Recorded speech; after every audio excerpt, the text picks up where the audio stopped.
When I was running for office, when I first ran for office, I ran into a district that everybody said I couldn't win. I was running against a really deeply entrenched opponent. And so I knew, and I'd never campaigned before. And so I knew, like, I have to stand out. And I did two things. One of the things I learned to do from the job that I have in the industry that I'm in right now, and where a lot of times we build our business going door to door. Like, it's kind of archaic, like it's a very 1950s approach, but it helps you stand out because not a lot of people are doing that. And so we would knock on doors just to meet voters. And then at the end of the day, I'd go back. I had a bunch of cheap postcards made up, had my name on it, and the other side was blank. And so if I knocked on and had a chance to talk with 50 voters that day, I would go home, I'd take my postcards, and I'd write 50 handwritten thank you notes. And on each one of them, I always kept notes on the people that I talked to at the door. Did they have a dog? If somebody has stickers on the back of their car, are they members of this organization or that organization? Or I went to one house one time and this lady's cat got out and she didn't get it back. I felt terrible about it. She eventually did, but she just didn't get it back that day. And so I wrote in my card, I said, I'm really sorry about letting your cat out. I hope you find him. I hope he's okay. Feel free to call me at any time. I'm available and accessible if you want to interrogate me on the issues. Please vote for me on such and such date. So I'd make those handwritten thank you cards just on a postcard, and then I would put them in a bin and then saved them all up. And then about a week before the election, I sent them all out. So while everybody is getting campaign mail, they also got a handwritten card from me that had a personal connection about the time that I was at their door. So little by little, and we wound up winning that election in a landslide. Just unbelievable. I thought if I won, I was going to barely squeak by, but I won with over 7% of the total vote. Nobody was expecting that. And I think a lot of that has to do with the fact that I tried as much as possible to make those personal connections with people, those thoughtful connections. I don't know if you all ever do this, but sometimes I'll get a letter in the mail and it looks like it's handwritten, and I'll try to see if it's really handwritten. You ever do that? I've done that before. I try to smear the ink. I'll hold it up and see if I can see like little pixels, because I want to know, are you faking it or is this real? And if it's real, that will make a world of difference, because I know that that person actually was thinking about me when they had that letter and they signed their name on it. I did the same thing. Those personal touches, letting somebody know that they're important enough to you that you're going to put in a little extra work just for them. In that same campaign, I did this. And a lot of this, there's similar things that you can do to build relationships with legislators. I wrote out a letter. I created this mailer, my final mailer in my campaign. I took a bunch of brown paper lunch bags, and I taped them up. I put a stamp on it, and I did the first one. I taped it up, stamped it, hand-addressed it to myself, put it in the mail just to see if it would go through the mail. And it did. Once that brown paper bag went through the mail, I was like, that's what we're doing. And so we took 9,000 brown paper bags, hand-addressed all of them, put a first-class stamp on all of them. I put a letter inside that said, this brown paper bag is in your hands because I want you to know that even if it means packing my own lunch, I'm going to go there and do my work for you. And I signed my name on it with a permanent marker, and I like to use permanent markers because they bleed through. There's no question whether or not it's real or not. Because I want people to know, like, I'm doing this, I'm really doing this. This isn't coming from some consulting firm in another state. Like, this is a homegrown effort because I don't have the resources, but I'm interested in what it is that you're interested about. I'm interested in doing the work. I want to go there for you. And I think that when people go to Jefferson City and they're trying to lobby on behalf of their own issue, you have to let people know that you care about the issue and you care whether or not they care. So important. So now actually, when you have that opportunity to start building that relationship because somebody knows, they know you, they know you're nice, they know that you want to kind of just have a conversation with them about the issue. They know that you're thoughtful enough to follow up and just thank them for their time. And it's always good to give them an out a little bit too. And one thing that here's a big error that a lot of people make. I would have somebody come into my office and say, hey, is Paul available? I'm here for my meeting with Paul. And like, there was nothing on the calendar. Oh, I called 4 times. Well, what they don't know is we have a record of every call that comes in, every one of them. Whether or not we even answer the phone, the numbers, we'll see the numbers, they'll show up. And there are some people who feel like they can come in and they will guilt a legislator into having a meeting or taking a few minutes out of their time because they'll come in and say, well, wait a minute, you guys messed up, not me. We called and we set an appointment. Like, you would be amazed at how many people come through and try to convince you that you messed up because, they had called and tried to set an appointment. And it's not true. Like, they just don't actually do that. They just show up. They didn't put a lot of thought. They didn't put a lot of strategy into it. They didn't put a lot of shoe leather into walking the doors and trying to build relationships or set appointments. They didn't call ahead. They actually didn't call ahead. But they'll show up just out of the blue, and they'll just completely lie to a legislator or to the legislator's office and say, hey, we called 3 or 4 times. We had an appointment set, and all that stuff is recorded. Like, all of it, whether or not somebody even answers the phone or not. So just make sure if you don't actually have an appointment, go inside and say, hey, look, I know we don't have an appointment, but it would really mean a lot to us if we could just get 2 minutes of Representative so-and-so's time. If we could just get 2 minutes of Senator so-and-so's time. If you do it that way, they will say, well, let me see if he's available. Or else they might say, hey, he's not available right now, she's not available right now, but here's the time where we can schedule something in. I've had people do it the other way where they just tell me that they called and actually talked to me and set an appointment. I've had people tell me that they talked to me on the phone and set an appointment. And as soon as something like that happens, being completely honest here, I'm just writing that person off. I'm not interested in talking with somebody who's just going to lie to me. Yeah, exactly. You lose credibility. And then if you do find your way and you get in the door and start talking about the issue, how much of this is real? You don't want to begin a relationship on a false premise. But once you do get that relationship started, we're going to be really important to just begin to win them over. You got to win them over to your way of thinking. And like I said before, you don't win them over by intimidating them or pushing them, because you all have probably heard the saying that a man convinced against his will is of the same opinion still. I've seen people vote because they were intimidated or they voted for an issue that they didn't know anything about, but you don't win the issue until you win the argument. You might get a bill passed, but if you don't have people there convinced for why it is they're voting for a bill, then every single year your issue is still in danger of being whittled back or destroyed or flaked away. I see this happen all the time. Somebody will pass a bill and nobody really knew, believe it or not, people will vote for stuff without having read the legislation. So they will get a bill passed because I used to be one of the deputy whips, so it was my job in the party, one of my jobs. I had to go around to other representatives, and I had to ask them, hey, this bill's probably going to come up for a vote. How are you going to vote for it? And the reason we do that is because we want to know, really, if it's even worth bringing up for a vote. You don't want to bring up a really hotly contested bill if you have a limited amount of time, and then you spend 4 hours on it, and then it fails miserably.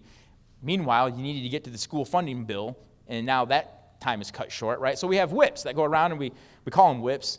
They go around and they find out how people are going to vote. And there are so many representatives that are just going to vote for however the Speaker of the House votes. So at that point, your issue is on the hook for whatever Speaker of the House you have in office from one year to the next. You might have somebody get a bill through 1 year, so it might be in legislation. You think you won on an issue, but then the next year, somebody else comes through and convinces the Speaker or maybe the next Speaker of the House, hey, here's an amendment to that legislation that we passed before, and now they're starting to scale it back again. So you thought you won, and then only for the next 2 or 3 years, that issue is still on the chopping block. So you don't win the issue just by winning the votes. You have to win the argument. Everybody has to feel the same way about the issue that you do. Extremely important. A man convinced against his will is of the same opinion still. And again, being friendly in these meetings where you're trying to discuss the issue, and avoid at all cost, avoid arguing with a legislator. Avoid the argument. Some of the best advice I got before I ever campaigned back in 2008, 2010, a friend of mine said, Paul, you're going to be out talking to voters, asking them for their vote. He said, but you will you will lose drastically if you just go out and at the doorstep, you just debate people on issues. You're going to be talking to thousands of people. Every one of them feels differently about different things. Don't debate them. Find your common ground and talk about it. Just chat them up on that common ground. You'll begin to build your influence with them. And I got a perfect example for this. I knocked on a door one time, and the guy came to the door, and I said, "Hey, sir, my name's Paul Curtman. I'm going to be on your ballot for state representative, so I'm just out here doing things the old-fashioned way, just meeting people face-to-face, and I just wanted to ask you what your issues are." Open-ended question, Just wanted to ask you, are you a voter? Yes, no, close the door. Ask him an open-ended question. "Sir, what are your issues?" And he told me, he started out by talking about a friend of mine, and he said, I'm never voting. No, he started talking about somebody else. He said, I voted for this guy, but I'm never voting for him again. And this was one of my opponents. And I thought to myself, all right, he's never voting for that guy again. Okay, he's seen the light. This guy will obviously vote for me now. But then he told me that he wasn't voting for my opponent because his opponent wasn't extreme enough.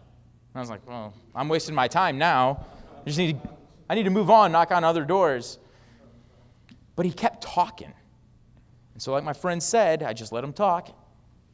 There's a really good book. I'm going to recommend it here in a few minutes by Dale Carnegie called How to Win Friends and Influence People. And one of the things he says in that book, people will think you're a great conversationalist if you just stand there and listen. So I just let this guy talk. I couldn't get a word, and he's going on all kinds of issues that I know are not really my issues. But then he brought up an issue where he and I are like two peas in a pod. And I sat there and talked to him for about 20 minutes on this one issue. And when we got done, he said, never voted. He goes, I never voted for a Republican before. He goes, but I'm going to vote for you.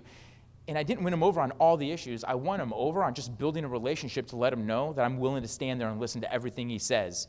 And then, lo and behold, turns out we do have some common ground. And so we spent all of our time talking about that. I gave everybody my cell phone number. Everybody in the district got my cell phone number, my personal cell phone number. So I gave this guy my cell phone number. I said, listen, I really enjoyed this conversation.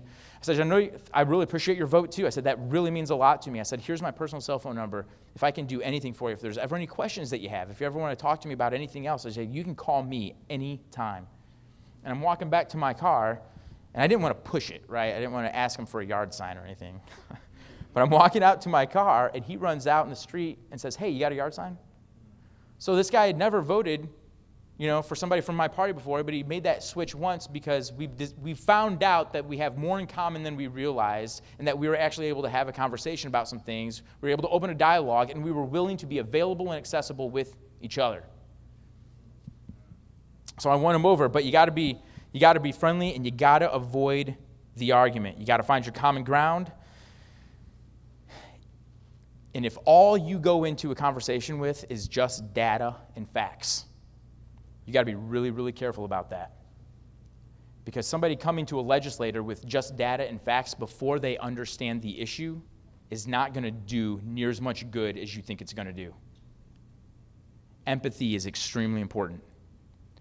This is where looking somebody in the eye comes in handy. You can't be empathetic with somebody until for a minute or two you can just stand there, look them in the eye, and listen to how they feel about an issue or what they know about an issue. Or maybe listen to their own personal experiences about an issue. You've got to be able to build that relationship beyond facts and data. A lot of that stuff they'll use in an argument on a debate floor, but when you're building a relationship, don't let your relationship hinge on how much facts and data you have. Let your relationship hinge on how well you guys get along, how well you and this legislator, you and this senator can get along, how well you can talk, even if you're on opposite parties. So, interesting story. When one of my probably the second to last year before I left the Marines, I was in Fort Knox, and we were out on this range, and we were just doing some training. And this one guy came back to the platoon. He had been in Iraq, and he came back. This was when we were in the reserves. And we're at Fort Knox, and we're all just kind of standing around our tents. It's kind of getting dark. We're kind of winding down for the day. And he announces that he's going to run for state representative in Missouri. And we started talking about that, and I was like, man, this is great. This is really interesting. But it turns out he and I are on different parties. We have completely different ideologies. Fast forward, 5 years go by. Now I'm in the legislature too, and my buddy is one of the leaders of the opposite party. He and I, we were where ideology was concerned, we were pretty far apart. But we had a brotherhood you couldn't break. And so when all the yelling and the screaming and the politics and stuff like that was going on, he and I could get together and talk about an issue without holding anything against each other. We were able to do that. And I introduced a bill. I am for leaving, so getting into the policy side, just to set this up so you can understand exactly how this conversation went. My ideology where taxes is concerned is, hey, prosperity follows the path of least resistance. The more money you can leave in the economy, the stronger the economy is going to be. Wherever you send more money, wherever you send more resources, the stronger that's going to be. And you'll notice this as you engage in Jefferson City. You're not going to be as strong or influential or as powerful if you don't immediately go in with as much money as maybe a professional lobbyist has. I mean, that's just kind of the way that it works, right? So that's kind of how I feel about the economy. I work in markets and things like that, so that's kind of where I stand. But my buddy, my friend, my brother in arms, he doesn't believe that. And so I introduced a bill one time because I wanted to find a way that we could lower taxes. And so the bill that I introduced, instead of just cutting tax rates, the bill that I introduced actually adjusted our tax brackets for inflation. What that did is every year the tax brackets went up just a little bit. And in Missouri, the highest tax bracket, at least at the time, was if you were making about $12,000 a year, you were in the highest tax bracket. They hadn't been adjusted since the 1930s. So I was able to find a way to leave $24 million in the local economy rather than it being sent to the government. And it helped the poorest people first. So when I talked to my friend about it,